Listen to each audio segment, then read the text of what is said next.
Dios le bendiga hermanos. Vamos a continuar con nuestra clase de escuela dominical. La semana pasada hablamos acerca de la revelación. Decíamos que revelación, iluminación, inspiración no son lo mismo. Estos tres términos tienen un uso especial cada uno y iremos desarrollando el día de hoy acerca de la iluminación. En la clase pasada decíamos que la revelación es traer a la luz o correr el velo para que algo que antes estaba oculto ahora sea conocido. Pero hoy vemos entonces que la iluminación es necesaria para que nosotros podamos ver aquello que ha sido revelado. Responderemos al menos tres preguntas. La primera es, ¿el hombre puede comprender las escrituras con el puro uso de la razón? La segunda pregunta a responder ¿es necesaria la intervención divina para el entendimiento de las escrituras? Y como tercer punto, ¿qué tanto afecta mi consagración en mi interpretación de las escrituras? Podemos encontrar que cuando hablamos acerca de la inspiración, iluminación, la iluminación se toma del latín illuminare, que significa despedir luz. Ahora, ¿de dónde se despide esa luz o quién es el que despide luz? Vamos a ver el día de hoy que lo que intentamos comunicar con ese término es que Dios irradia cierta luz a favor del hombre, para que éste pueda comprender a profundidad el mensaje de Dios contenido en las Escrituras.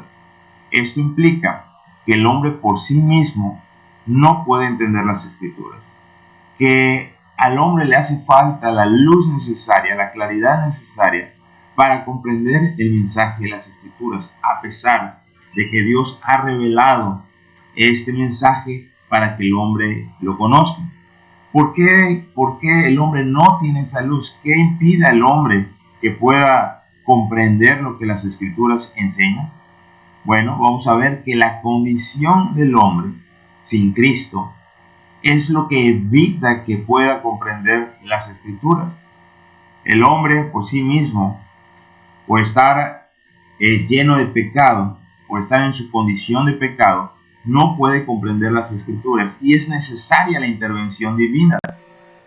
Vamos a ir a 2 Corintios capítulo 4 y le invito a que ustedes me acompañen en los versos 3, 4 y 6.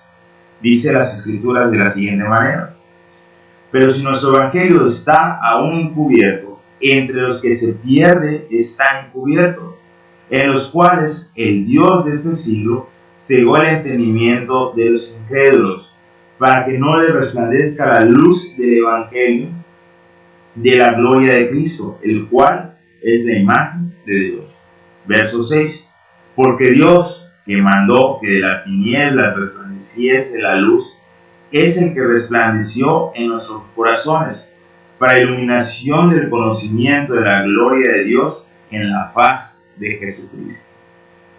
Entonces podemos ver algunas enseñanzas en este pasaje. Los inconversos no entienden el Evangelio. En Corinto, algunas personas no estaban recibiendo ese mensaje de salvación, esas buenas nuevas. ¿Por qué? Bueno, porque este mensaje está encubierto en aquellos que se pierden. Esto quiere decir que el hombre, teniendo toda la libertad para aceptar el mensaje de salvación, no está aceptando ese mensaje, porque su pecado lo motiva a no hacerlo. Porque por causa del pecado, el Dios de este siglo, dice las Escrituras, ha cegado el entendimiento, ha, por medio del pecado, oscurecido el entendimiento de las personas, de tal forma que el hombre, cuando escucha el Evangelio, muchas veces rehúsa aceptar ese Evangelio por causa de su pecado, porque desea seguir viviendo en ese pecado y opta por no aceptar esa luz. Dice las Escrituras entonces, ahí en el pasaje donde estamos, que el Dios de ese siglo ha cegado el entendimiento. Hay que entender que Dios es uno y que solamente existe un Dios verdadero. Pero Satanás, el cual es un imitador, se hace pasar como un Dios en este siglo. Y es así que el hombre, cuando opta a vivir por el pecado, le da la espalda a Dios y está tomando a Satanás como su Dios. Y de esta forma se está negando a aceptar la luz que proviene de parte del único Dios verdadero y está aceptando la ceguera que el Dios de este siglo ofrece a aquellos que no quieren seguir a Dios. Entonces, esa luz se ve afectada, no puede trabajar en la conciencia del hombre, porque el hombre se rehúsa a aceptar este mensaje. Podemos tener un ejemplo en la actualidad con aquellos que no creen en Dios, aquellos ateos que en su mente saben, algo viene en su mente, dice Dios puede ser que sí exista. Llega el momento en que ante las evidencias ellos llegan a pensar, podría ser posible que Dios sí exista. Pero debido a su necedad, ellos se convencen a sí mismos de no aceptar que Dios existe. Y de esa forma ellos renuncian a la luz, porque ellos siguen en su obstinación, en su necesidad de no aceptar la existencia de Dios.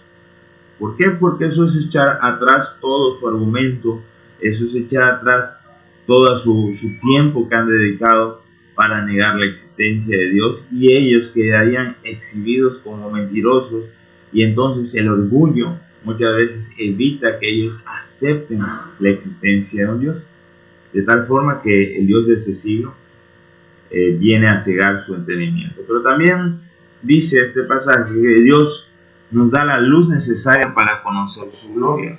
Ellos están en una especie de ceguera, pero Dios hace que del corazón del hombre resplandezca la luz.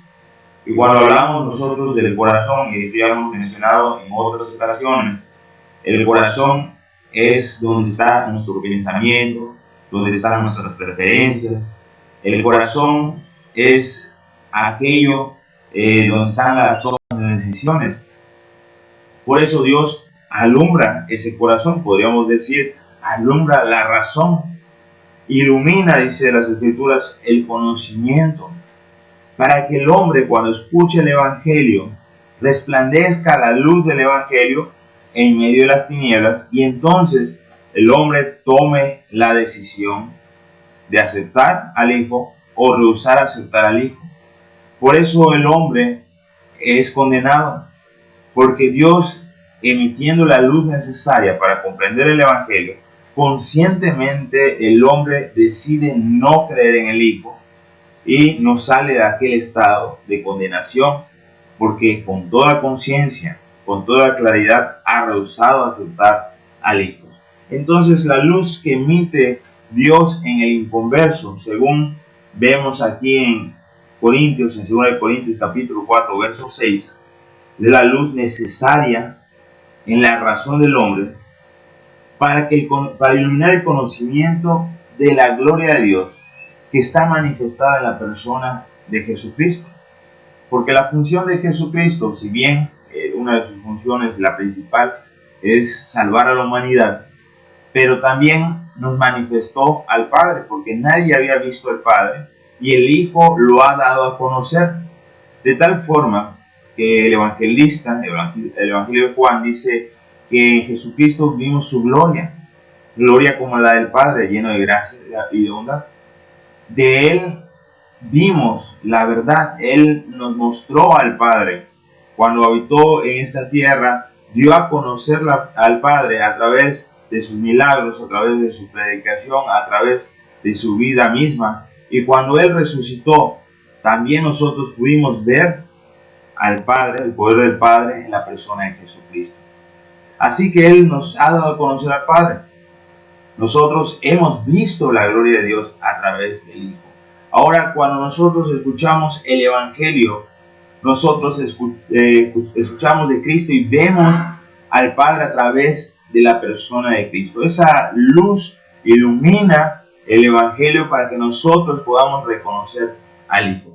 En el tiempo en que Cristo estuvo en esta tierra, habían religiosos, los judíos, los cuales habían dedicado su vida al estudio del Antiguo Testamento. Y ellos creían en el Jehová del Antiguo Testamento. Pero dice Pablo en Filipenses, y dice Juan en su Evangelio, que ese Dios Todopoderoso vino a esta tierra y tomó forma de hombre y habitó entre nosotros. Y aquellos religiosos no pudieron reconocerle. Están los escribas, los cuales están especializados en las escrituras, aquellos que interpretaban las escrituras, aquellos que se dedicaban a transcribir las escrituras, aquellos que tenían mucho cuidado con aquel libro. No pudo reconocer al Dios del Antiguo Testamento cuando se manifestó en esta tierra. ¿Por qué? Por la ceguera que el Dios de ese siglo ha puesto en los ojos de los hombres, los cuales necesitan de la intervención divina para que puedan entender el Evangelio.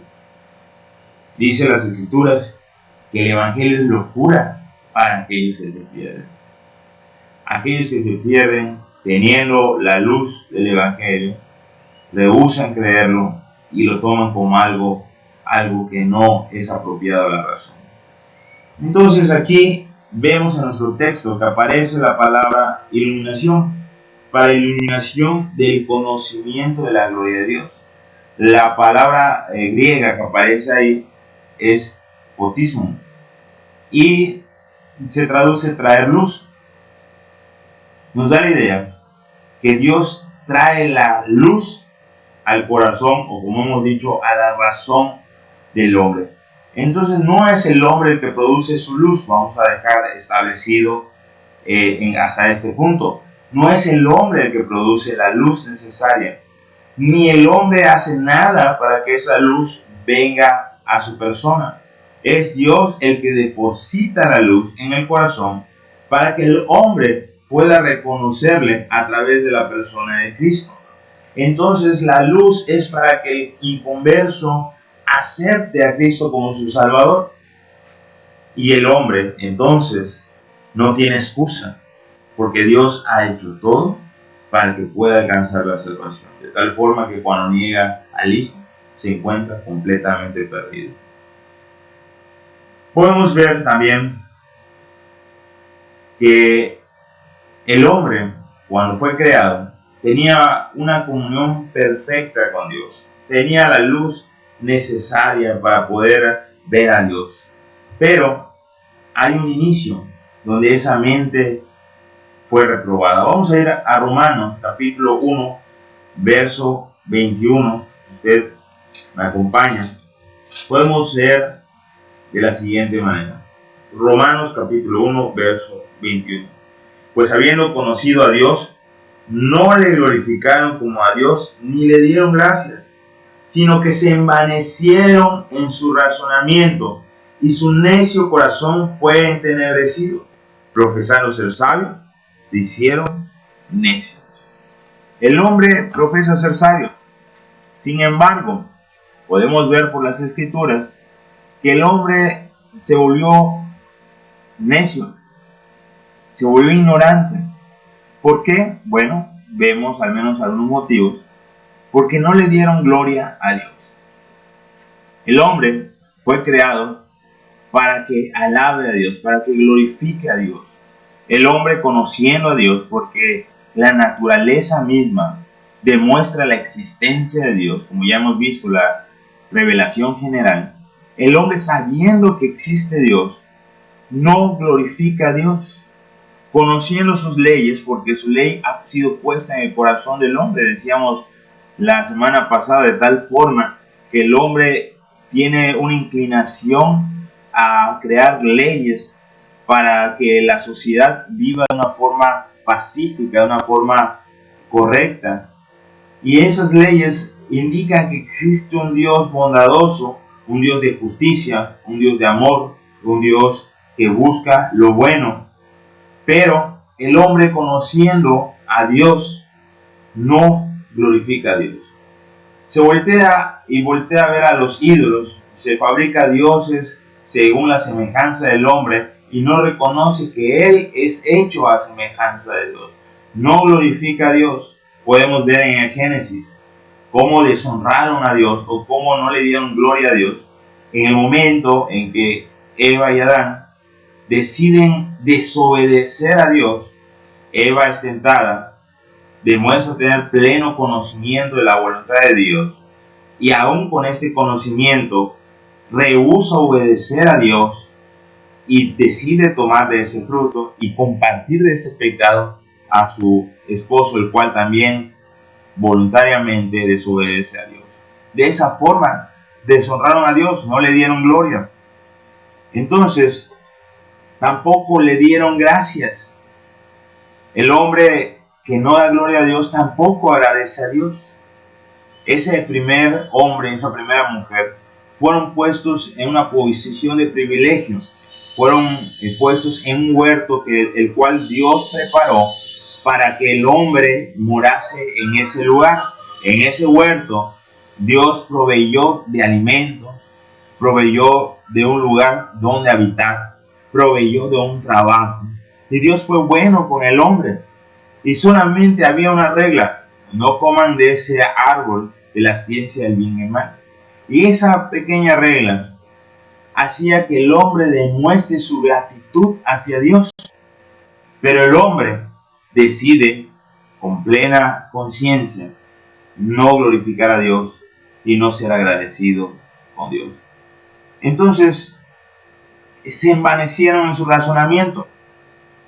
Podemos ver a esa primera mujer dialogando con la serpiente, la cual dice la Biblia que era astuta. Y en un diálogo, usted sabe que es necesario usar las facultades intelectuales. Y dialoga con la serpiente, la cual es astuta, inicia su diálogo diciendo: con que Dios ha prohibido que ustedes coman de todo árbol que está en el huerto. Y evidentemente la serpiente traía una mentira, y la mujer, que conocía la verdad, corrige a la serpiente y dice: no, Dios no ha dicho esto. Entonces, usando la razón, usando sus facultades mentales, dice: Dios ha dicho, no comamos de este árbol, porque el día que comamos moriremos. Y aún va más allá, dice: ni siquiera debemos acercarnos.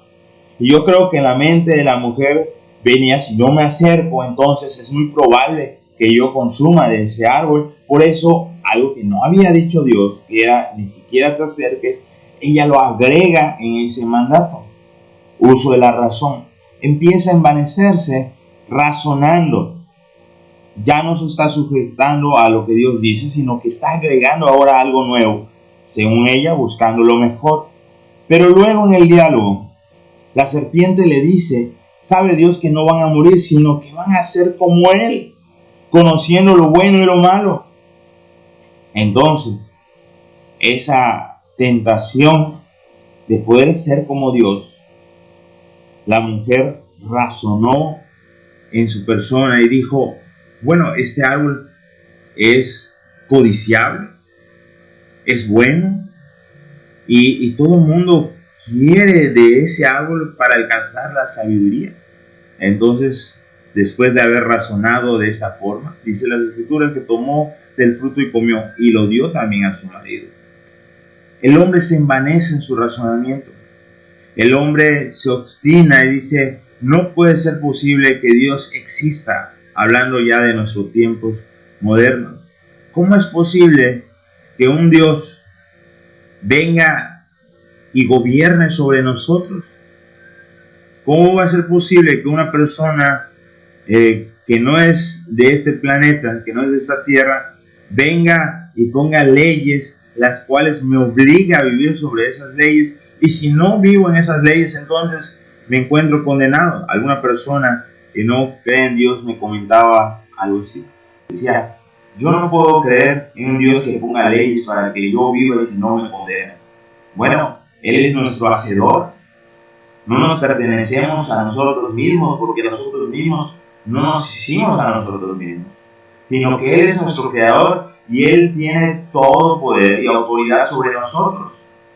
Y para que nosotros vivamos de una forma correcta, ha dictado leyes. Pero el hombre se obstina en su razonamiento. Luego el hombre ha ido más allá en la actualidad, contradiciendo las leyes de Dios. Ha ido en contra de las leyes naturales, las cuales indican que Dios ha hecho a un hombre y a una mujer. Ha distorsionado también la institución del matrimonio que Dios ha puesto para el beneficio y para la reproducción del hombre, que ha optado por muchas otras formas de unión contraria a lo que estableció Dios. El hombre se va envaneciendo y se va ensuciando cada vez más con su razonamiento y está desechando a Dios, no lo toma en cuenta. Entonces, ese Dios de este siglo sigue causando ceguera en el hombre. Y podemos ir ahí mismo en Romanos, ahora en el verso 22, que dice de la siguiente manera: profesando ser sabios, se hicieron necios. Ellos que dicen ser sabios, se hacen necios. ¿Qué es un necio? Alguien que se obstina en su forma de pensar y él cree que está bien, a pesar de que las evidencias muestran que están en lo incorrecto. Somos hechos varones y hembras, hombres y mujeres, y las evidencias muestran que existe un ser masculino y un ser femenino. Las evidencias muestran que se necesita la unión de ambos para producir vida, pero el razonamiento del hombre le ha llevado a buscar otras alternativas, desechando lo establecido por Dios. De esa forma se vuelven necios y demuestran que realmente no son sabios, porque el hombre sabio no se atrevería a contradecir a aquel que tiene la autoridad sobre todo el universo. Un hombre sabio no se atrevería a ir en contra de la voluntad de su creador.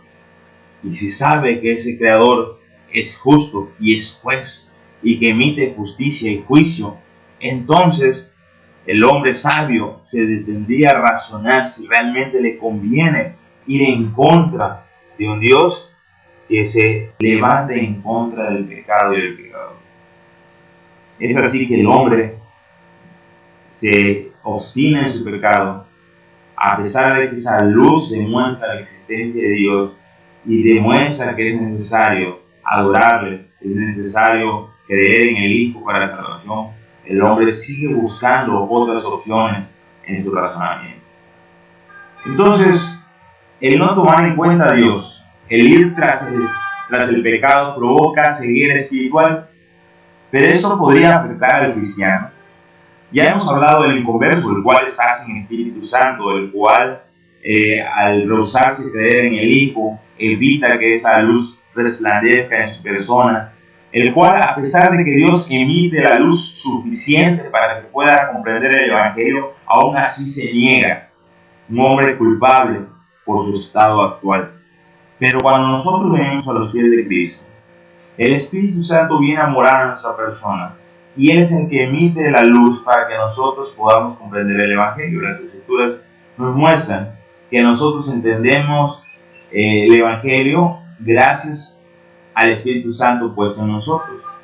Gracias al Espíritu Santo recordamos en aquellos momentos que necesitamos, ya sea porque estemos pasando alguna prueba o porque estemos en medio de una tentación, el Espíritu Santo toma de las palabras que hemos aprendido de Jesucristo y lo trae a nuestra persona. El Espíritu Santo también nos hace razonar y darnos cuenta que estamos cometiendo un error cuando el cristiano se acerca al pecado y enciende, vamos a decir de forma figurada, una luz para que nosotros nos demos cuenta que vamos por mal camino.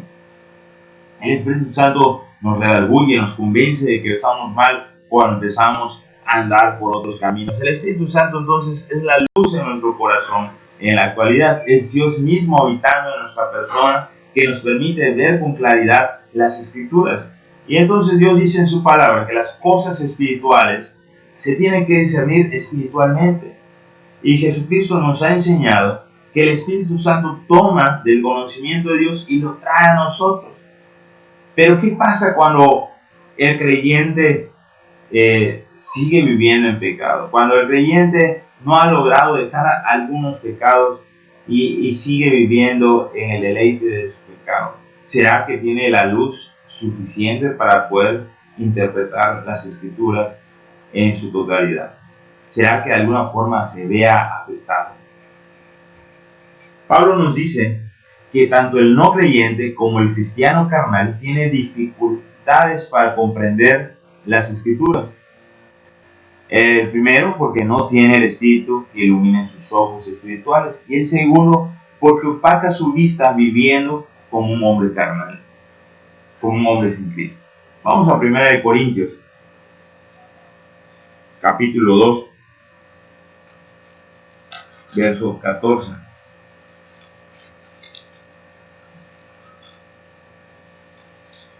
Podemos leer de la siguiente manera. Pero el hombre natural no percibe las cosas que son del Espíritu de Dios, porque para él son locura, y no las puede entender, porque se han de discernir espiritualmente.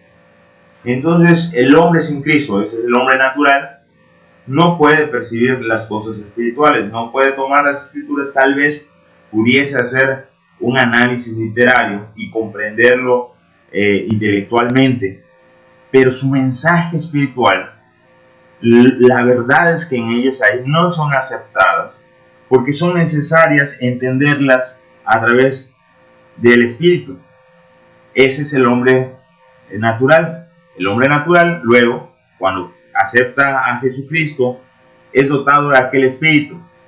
Pero si nosotros saltamos al siguiente capítulo, capítulo 3, en el verso 1, leemos de la siguiente manera.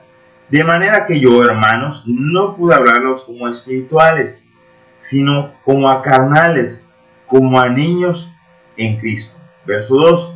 Odia beber leche y no viandas, porque aún no erais capaces, ni sois capaces todavía, porque aún sois carnales.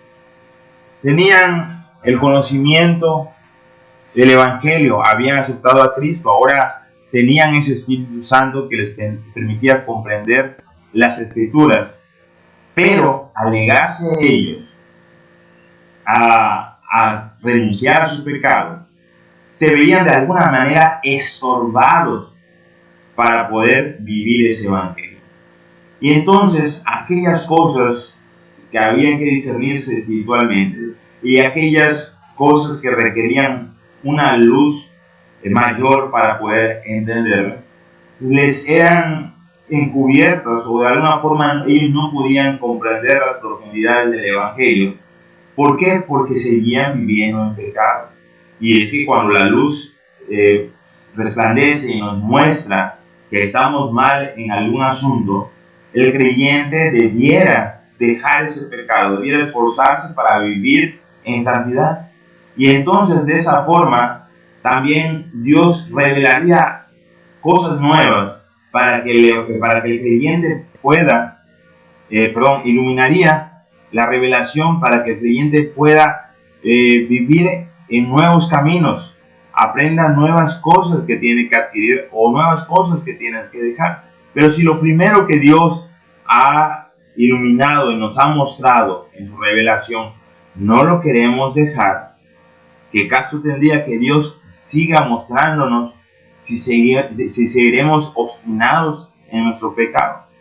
Es así que para que nosotros podamos comer esa carne espiritual y dejemos de beber la leche espiritual, es necesario que nosotros dejemos de vivir como hombres carnales, que dejemos a un lado nuestro pecado, porque nuestro pecado estorba nuestro entendimiento, porque nuestro pecado evita que nosotros podamos comprender aquellas profundidades en las Escrituras.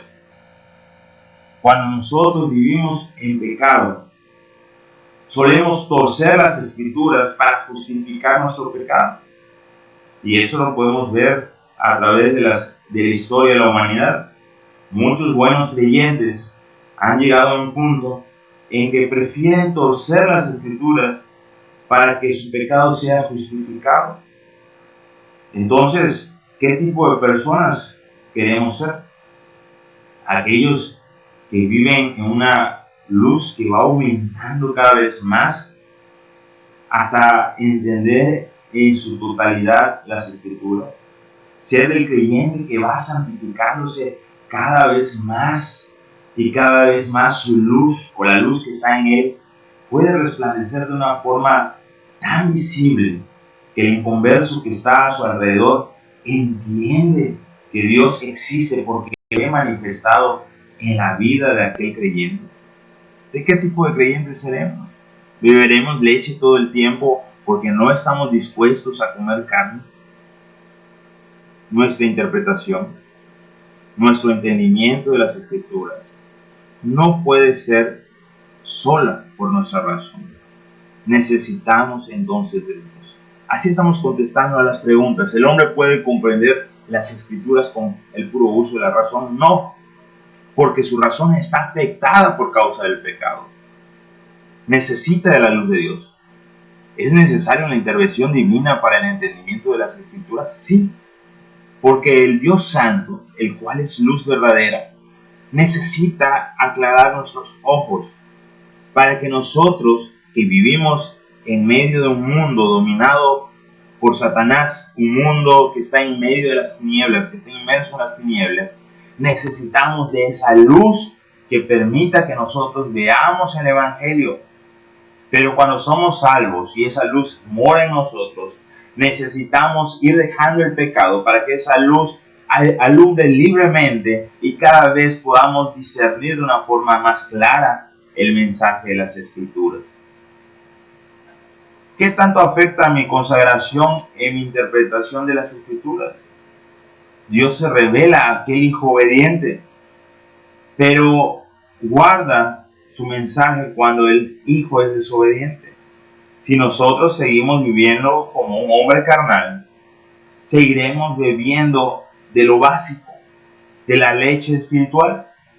Pero si usted se consagra a Dios, si usted busca la santidad, entonces Dios le dará de comer aquella carne, la cual requiere también un esfuerzo para poderse digerir. Entonces Dios da luz a aquel que se consagra a su persona. Ahora vamos a ir aplicando esto. Hermano, nosotros podemos ser cristianos por muchos años y no ser maduros en la fe. Puede ser que nosotros llevemos muchos años en el cristianismo y aún no alcancemos a demostrar que somos hijos de Dios. Puede ser que nuestros colegas, amigos, vecinos, compañeros de escuela sigan viendo al mismo hombre de siempre. Es necesario que nosotros seamos creyentes obedientes, que busquen parecerse cada día más a Cristo, el cual es nuestra meta, es la imagen en la cual debemos perseguir, es la persona a la que debemos nosotros tomar la forma, ya no conformarnos a este mundo, sino tomar la forma de Cristo. Si nosotros estamos dispuestos a renunciar al pecado y nos esforzamos cada día más a renunciar al pecado que está en nosotros, Dios también hará su parte para que nosotros podamos ver con una mayor claridad las Escrituras. Si usted lee las Escrituras y no puede comprenderlas, nosotros podemos pedir a Dios esa sabiduría. Y Dios la da, dice, abundantemente y sin reproche. Pero si nosotros, al comprender aquello que Dios nos ha mostrado, no queremos obedecer, no tenemos la disposición de seguir con obediencia a las Escrituras, entonces, ¿para qué queremos más luz? ¿Para qué queremos entender algo nuevo si no hemos sido fieles en lo poco? Necesitamos ser creyentes esforzados y Dios nos recompensará con su luz para que cada día veamos con mayor claridad en medio de un mundo en tinieblas. Vamos a orar. Padre bendito, gracias, Padre, porque tú haces todo para que nosotros podamos llegar al conocimiento de la verdad. Tú has hecho todo para que nosotros podamos conocer a tu Hijo y podamos disfrutar de esa salvación.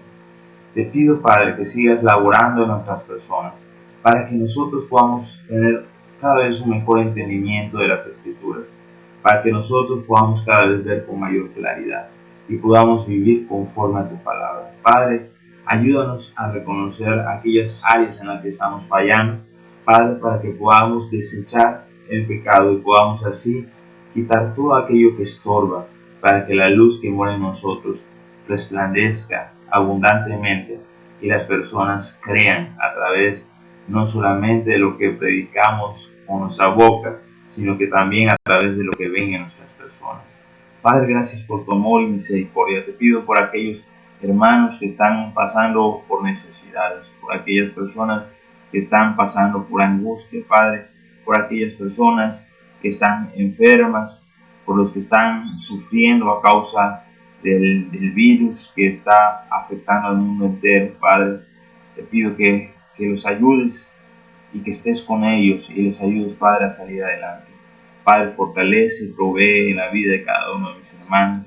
Te pido que nos ayudes a seguir predicando el Evangelio, que usemos aquellos medios disponibles actualmente para poder predicar el Evangelio y que el hombre sin Cristo pueda escuchar el Evangelio y la luz del Evangelio resplandezca en sus corazones. Padre, ayúdanos a ser fieles a pesar de lo que estamos viviendo y de que estamos un poco imposibilitados, Padre. Permítenos ver aquellas formas que podemos nosotros aprovechar y que seamos cristianos esforzados en llevar el Evangelio. Gracias por tu amor y misericordia. En nombre de Cristo Jesús. Amén. Dios le bendiga, hermanos. Estaremos continuando con nuestro tema la próxima semana.